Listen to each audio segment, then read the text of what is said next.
Provinsi Riau dipandang berhasil menekan pandemi COVID-19 dan hal ini menjadi perhatian secara nasional. Keberhasilan penanganan COVID-19 ini tercermin dalam dialog nasional yang dilakukan secara daring dengan keynote speaker Kapolri Komisaris Jenderal Polisi Listio Sigit Prabowo Jumat petang 17 September 2021. Dalam kesempatan tersebut, Gubernur Samsuar memaparkan kasus aktif di Riau saat ini ada 1.727 orang, di mana yang menjalani isolasi mandiri ada 1.470 orang, sedangkan yang dirawat di rumah sakit ada 257 orang. Sedangkan angka kesembuhan menurut Gubernur mencapai 95,5% dengan positif rate jauh di bawah standar WHO 2,2%. Demikian juga dengan vaksinasi saat ini terus naik seiring dengan mulai berdatangannya vaksin ke Riau. Keberhasilan Provinsi Riau ini menurut Samsuar tentunya tidak lepas dari kolaborasi dengan Forkopimda dan pihak lainnya. Terima kasih Pak Jajang. Jadi intinya memang apa disampaikan oleh Pak Kapolda, Pak Deputi, memang protokol kesehatan tidak boleh berhenti.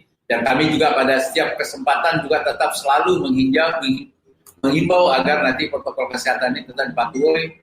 Dan juga sekaligus jangan euforia masyarakat karena sekarang turun, yang pada akhirnya nanti menimbul tentunya peningkatan lagi di masa yang akan datang. Yang kedua, kami juga sekarang ini tetap mempertahankan tempat fasilitas, baik isolasi di rumah sakit maupun juga isolasi terpusat yang disiapkan oleh masing-masing pemerintah daerah, baik kabupaten kota termasuk juga provinsi. Kami kapasitas ini tetap kami pertahankan, tidak kami turunkan, agar apabila terjadi pelonjakan kita sudah siap menghadapinya. Dan kami juga sekarang ini lagi berusaha bagaimana juga meningkatkan pemulihan ekonomi, dan Pak Kapolda kita ini termasuk cukup aktif dalam rangka untuk melakukan kerja bersama dalam rangka pemulihan ekonomi yang ada di Riau. Sehingga ekonomi Riau sekarang bangkit dan alhamdulillah sejalan dengan penurunan juga ekonomi Riau sekarang bangkit Pak, di mana pertumbuhan ekonomi juga naik. Kemudian juga baru-baru ini investasi kita juga bisa kita tingkatkan dari tahun yang 2020, termasuk juga ekspor kita sekarang, ekspor non migas kita termasuk sekarang di dalam 10 tahun terakhir ini yang tertinggi, ada 2,2 miliar dolar US.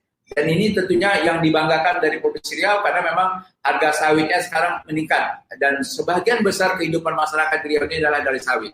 Karena itulah tentunya Pak Kapolda kita ini aktif sekali dalam rangka untuk membantu kami dalam rangka memulihkan ekonomi di Riau. Jadi kan beliau bukan hanya tugasnya dalam rangka pencegahan, penindakan, sekaligus juga bagaimana membantu penanganan orang yang sakit, termasuk juga membantu jaringan pengaman sosial, tapi ikut dalam pemulihan ekonomi juga bersama-sama kami dalam rangka menggerakkan ekonomi di Riau, sehingga pertumbuhan ekonomi Riau juga dapat mendukung pertumbuhan ekonomi nasional yang kami cintai. Rima Ermat, Tim Liputan Barabas melaporkan.